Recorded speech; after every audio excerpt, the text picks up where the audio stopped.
Eh bien, dites-moi les gars, ouais, le Real Madrid est tenu en échec pour ce premier match de cette Coupe du monde des clubs. Il y a du travail, clairement, il a même dit, et c'est normal.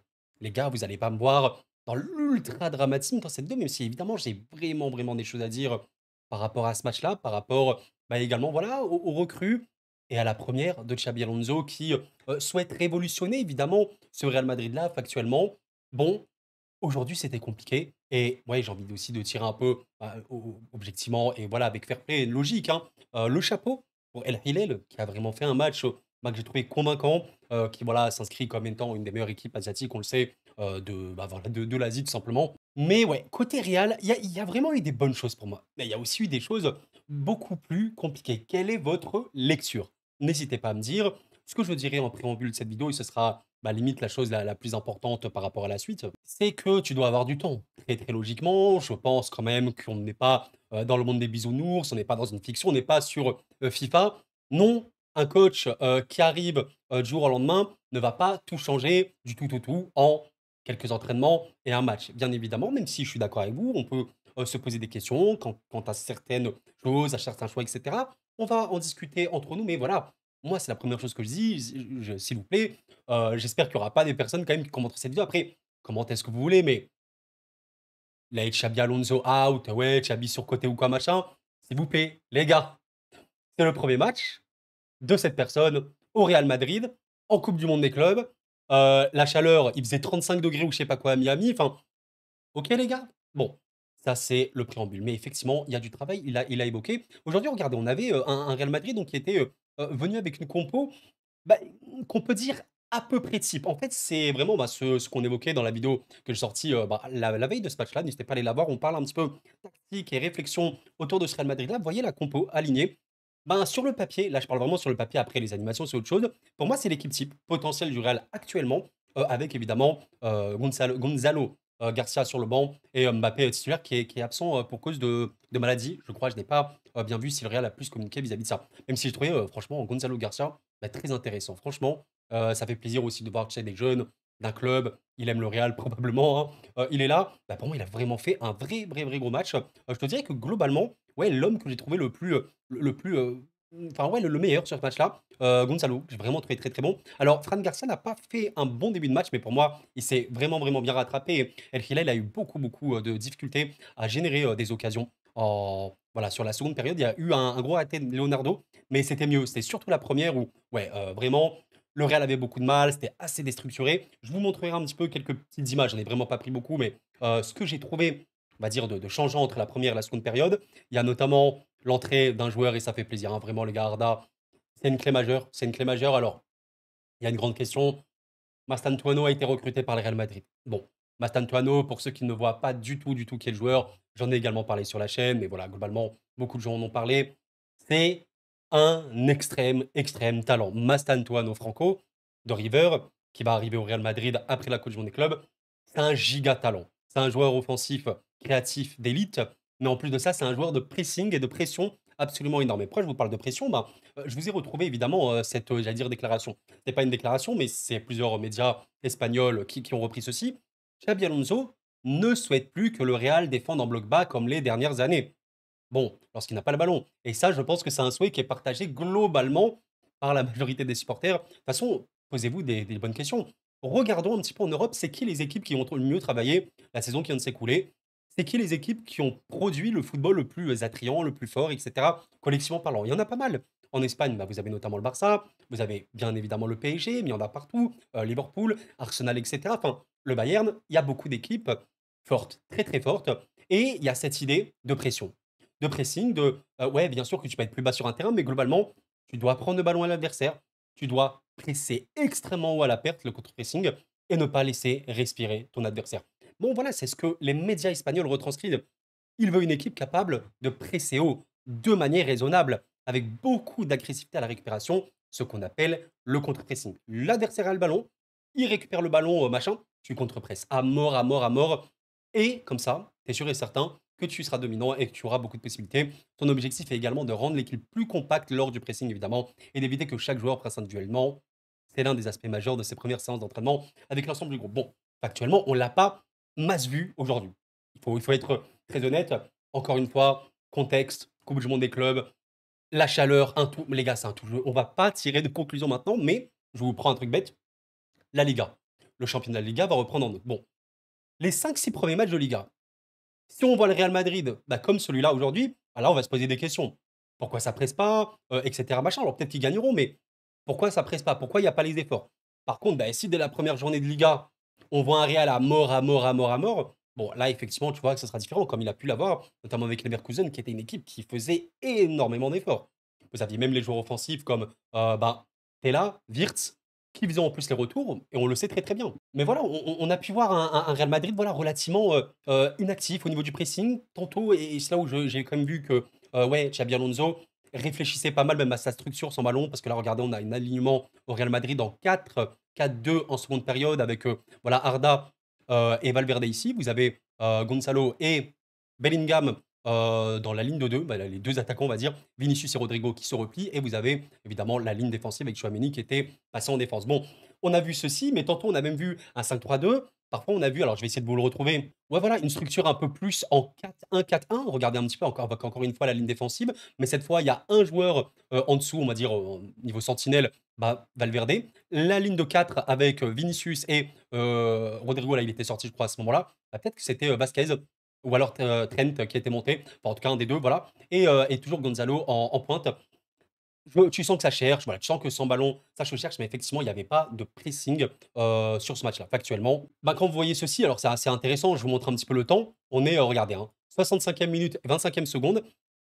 Je vous ai pris des screens toutes les 5 secondes pour vous montrer un petit peu, après un long dégagement de la part de Courtois, ben, Koulibaly a le ballon, regardez un petit peu ici. Bon, il y a rien, il y a pas de pressing. On est 5 secondes plus tard. Voilà, il y a rien. Vous comprenez un petit peu l'idée. C'était pas l'objectif et oui, les consignes, je pense, de Xabi sur ce match-là ou alors, voilà, ils l'ont pas du tout obéi, de presser. On le voit, là, on est sur un Real Madrid, bon, bloc compact, médian. C'était mieux en seconde période qu'en première, où vous avez senti que, ouais, il y avait très peu de contrôle, ça prenait parfois un petit peu l'eau. Il y a eu des situations pour El Hilal, je suis d'accord avec vous, en seconde, mais disons que c'était un peu plus compact, c'était un peu meilleur. Mais voilà, globalement, il y a pas de pressing. Encore une fois, on est 5 secondes plus tard. Bon, Messi peut avoir le ballon. Tranquille, encore une fois, 5 secondes plus tard. Et ce genre de séquences-là, on les a vues. On verra par la suite. Si tu veux évidemment jouer comme les équipes d'élite européennes actuellement, bon, tu dois presser absolument non-stop. Même si dans cette position-là, presser, c'est un peu plus compliqué. Presser très haut, c'est évidemment le mieux. Mais même presser haut, on l'a pas vu parce que bah, ici, regardez, c'est une très très bonne situation où il y a une récupération pour El Hilal. Bon, bah ici, allez voir, voilà, encore une fois, les équipes qui jouent comme ça à niveau pression, pour ne citer que le PSG par exemple, bah ici, vous avez tout le monde qui presse. Tout le monde qui presse. C'est du harcèlement non-stop. Tu vas faire en sorte que l'adversaire garde le moins le ballon possible. Pourquoi? Parce que tu vas le presser. Lui, il va essayer de relancer. Parfois, il va dégager loin. Et bah, tu auras un autre joueur qui va le récupérer. Et tu vas repartir en attaque. Bon, bah ici, oh, il a le temps, hein. Il a le temps. Je crois que c'est encore une fois Ruben Neves. Il a le temps. Là, l'action, elle se passe sur voilà, quelques secondes. 5, 6, 7, mais 10 secondes. Mais c'est du temps. C'est du temps. Bon, bah voilà, il peut envoyer sur Koulibaly, il y a aucune pression exercée. Vous voyez que Vinicius, bon voilà, revient un petit peu, Gonzalo, non, il y a pas de pression et ça permet quand même, beh, ouais, à El Hilal de dégager assez loin. Bon, voilà, Al Dawsari, il peut avoir le ballon ici, les longs ballons ont été souvent un danger pour le Real. Actuellement, c'est toujours compliqué de gérer la profondeur, à part si tu as vraiment des lectures de jeu exceptionnelles. En plus, on sait que voilà, Trent, est un joueur formidable, mais pas défensivement. Trent, c'est un joueur offensif et notamment passeur, de très, très haut. J'ai pas trouvé son match aberrant, pas trop exceptionnel non plus. C'est son premier match, encore une fois, s'il vous plaît, n'oublions pas tout ceci. Mais voilà, ici, voilà, il n'y a pas eu de pressing initialement, un long ballon, une passe en profondeur et tu mets ta défense en difficulté parce que ton bloc, eh ben, il est malheureusement un peu trop déséquilibré sur ce genre de situation. Donc moi, je suis totalement d'accord avec ça. Bien évidemment, si c'est l'objectif concret de Xabi Alonso, bah, il faut y aller. Et de toute façon, les gars, il ne faut pas s'appeler Einstein pour voir que c'est logique que ce soit son plan. Il a joué comme ça à Leverkusen et il n'y a pas mieux dans le football moderne que de faire ça. Alors certains me diront, et je peux vous entendre, oui, mais Koro, il n'a pas les mêmes joueurs à Leverkusen qu'au Real, enfin voilà, Real et Leverkusen. Euh, Est-ce qu'il pourra vraiment appliquer ça avec des joueurs offensifs, Vinicius, Mbappé et tout? C'est toute la question. C'est toute la question. Parce que oui, de manière très factuelle, Vinicius, Mbappé sont les deux attaquants d'Europe qui pressent le moins, mais en tout cas qui font le moins de replis et courent le moins. C'est factuel. Bon, un homme peut aussi peut changer beaucoup de choses, on le sait très bien. Et si les consignes sont appliquées, Alors nul doute que le Real Madrid sera d'un niveau évidemment très, très élevé parce qu'il y a des joueurs, on le sait, de très, très haut niveau. Arda Güler a fait beaucoup de bien dans son entrée parce que c'est un joueur créatif. C'est pour ça que je parlais de Mastantuano. Il devra faire un choix. Il peut mettre les 2, mais normalement, c'est soit l'un, soit l'autre. Arda peut être un petit peu ce joueur techniquement sûr où tu as cette conservation, tu vois, ce côté où voilà, tu sais que les ballons vont passer par lui pour justement tranquilliser un peu le jeu, le tempo, et c'est extrêmement important. Bon, vous le savez bien, dans toutes les équipes top européennes, vous avez ce joueur-là qui est là pour maîtriser le jeu. Encore une fois, je parle beaucoup du PSG parce que c'est actuellement la référence européenne. Vitinha, bon, Vitinha, vous le savez très bien, c'est le joueur parisien qui touche le plus de ballons et de très très loin, et c'est celui qui contrôle parfaitement le jeu. Tu sais qu'il est toujours là pour se proposer, pour gérer la pression adverse et pour soulager ton équipe. Bon, alors Arda, c'est un joueur évidemment beaucoup plus offensif, mais il a des qualités techniques très très très importantes qui permettent, pourquoi pas, pour lui d'avoir un rôle vraiment important sur cette saison-là. On verra bien, notamment avec Mastantuano. Donc c'est vraiment super intéressant de noter ceci. Comme je vous l'ai dit, moi je trouvais notamment, ouais, Hussein, je sais pas si je l'en ai évoqué, intéressant. Alors Hussein, voilà, j'en ai également fait des vidéos, je suis très très fan de joueurs personnellement. Je le voulais personnellement dans mon club il y a 1 an de cela. C'est un génie du genre, on va dire, défenseur extrêmement moderne. D'ailleurs, bon, je vous ai pris un petit screen. En toute fin de match, pour une des dernières occasions du Real Madrid, Gonzalo Garcia, qui est pas mal dans la tête, vraiment, je le trouvais super intéressant. Il y a un centre. Ouais, c'est Højsén qui fait le centre. Bah, regardez un petit peu où il est. Il y avait cette volonté pour le Real avec ballon d'être dans une défense à 3, comme ce qu'on peut encore une fois retrouver très régulièrement. Et Højsén peut énormément monter. C'est vraiment quand on parle de défenseur moderne, un défenseur capable de porter le ballon, capable de percuter. Je pense qu'il a même eu, vous voyez, bah, dans cette zone-là, une faute. Est-ce que vous vous rappelez, je n'ai pas pris le screen évidemment, mais Højsén, à un moment, il a le ballon et il va rush. Il va prendre le ballon, il va percuter et il va récupérer une faute. C'est ça. Ça, c'est la défense moderne.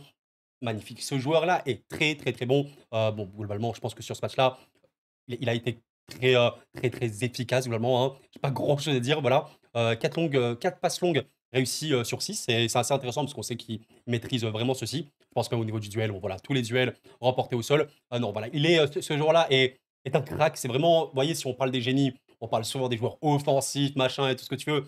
Bah, il y a aussi des génies du milieu de terrain et des génies de la défense. Bon, pour moi, Zinhoysen, sans nul doute, un génie de la défense. D'ailleurs, le gars, il a 20 ans, il vient de faire 20 ans. Les gars, je rappelle quand même qu'il joue au football depuis quelques saisons maintenant, OK? Il a fait une saison très, très complète en première ligue. Bon, nul doute, les gars, ce joueur-là est une clé absolument majeure pour le Real Madrid et sans blessure, hors blessure évidemment, il jouera normalement 100 des minutes du Real Madrid, vous pouvez en être, quasi sûr. Mais qui va l'accompagner? Asensio, bon, on verra bien. Tchouaméni a été mis en défense. Il a été très solide aussi, hein. J'ai pas, voilà, il a gagné quasiment tous ses duels. Tchouaméni restera un titulaire au Real Madrid, mais il y a vraiment beaucoup de questions à se poser au niveau de l'animation, au niveau de l'intensité. Tu vois, Bellingham, quel rôle tu vas vraiment lui donner? Valverde, est-ce que ça fait pas aussi entre guillemets, des profils qui s'entassent et qui peuvent un peu se ressembler? C'est un tout. C'est un tout, les gars. Et aujourd'hui, voilà, je suis dans je suis un peu partagé parce que je fais la première période. Bon, ma conclusion, c'est quoi la première? Je suis en mode, c'est un Real Madrid, clairement, qui va se chercher, qui, bon, ne met pas l'intensité, qui a du mal, qui contrôle pas. Oui, c'est OK. Clairement, c'est une vérité, c'est dur. En seconde, avec notamment Arda, il y a plus de contrôle. Voilà, ça, c'est une vérité. Déjà, bon, tu as pas de possession. Ah, tu as de la possession, tu as du contrôle et c'est mieux. C'est mieux. OK, alors, je suis d'accord avec vous, c'était pas le match le plus spectaculaire, machin, mais encore une fois, regardons tous les contextes, etc. Mais Arda, rien qu'Arda, ça a mis du contrôle. OK? Comme je vous l'ai dit, ce jeu sans ballon, plus ou moins compact, sans presser, mine de rien, tu étais relativement solide, à part si tu avais des longs ballons. Il y avait un penalty, ouais, manqué par, Federico Valverde, où il devrait dire: «Arrêtez!» Voilà, comme le dit ici Instant Foot, Bono est incroyable, quel gardien, encore un penalty arrêté, il est vraiment un spécialiste, hein, genre le gardien marocain. Le Real aurait pu l'emporter, mais c'est vrai que bon, bah, là, dans le bilan, alors, encore une fois, ça va, tu as Pachuca et Salzbourg. C'est, je pense, 2 adversaires quand même moins forts, qu'El Hilal, même si Salzbourg est en Europe. El Hilal, c'est vraiment une équipe, les gars, du top Asie. Alors ça vaut ce que ça vaut, le top Asie, mais peut-être même la meilleure équipe d'Asie, je ne sais pas. Et mine de rien, il y a des joueurs qu'on connaît évidemment bien si on a suivi le football européen, comme Ninkovic Savic, qui a été très, très fort en Italie, comme Koulibaly, on le sait très, très bien, entre autres. Bon, ils ont un top gardien également, donc il faut le dire. El Hilal était probablement l'adversaire le plus dangereux de ce groupe-là. Et je pense, d'après les pronostics d'à peu près tout le monde, c'est une équipe qui pouvez largement sortir de cette phase de groupe. Et ce qui est intéressant, c'est qu'avec ce match nul, pourquoi pas même finir premier. Mais en tout cas, les gars, moi j'ai trouvé vraiment intéressant d'analyser la première de cet homme-là. C'est un coach qui aura vraiment produit un jeu énorme, hein, vraiment énorme avec Leverkusen, une intensité énorme. Je ne sais pas à quel point le Real pourra faire la même chose. Et je ne sais pas à quel point c'est sa volonté pure et dure. Les médias espagnols évoquent le pressing, etc. Ok. Mais est-ce que dans les animations, parce qu'on parle bien d'animation au pluriel, tu feras la même chose qu'à Leverkusen? Je sais pas. Parce que tu as Vini, parce que tu as Mbappé, parce que tu as Rodrigo, ok. Vini qui a eu du déchet, hein, factuellement, les gars, on le sait bien. Assez esselé, mais il a quand même créé des occasions par la passe. On sait qu'il peut être assez dangereux là-dessus. D'ailleurs, chose très intéressante que je viens de voir, regardez, occasion créée sur le match là, bah, vous avez les deux premiers qui sont Vinicius et Arda Güler qui est rentré à la mi-temps. Preuve que ce jour-là, évidemment, il est très intéressant. Mais oui, il y a eu du déchet de Vinicius, il était seul.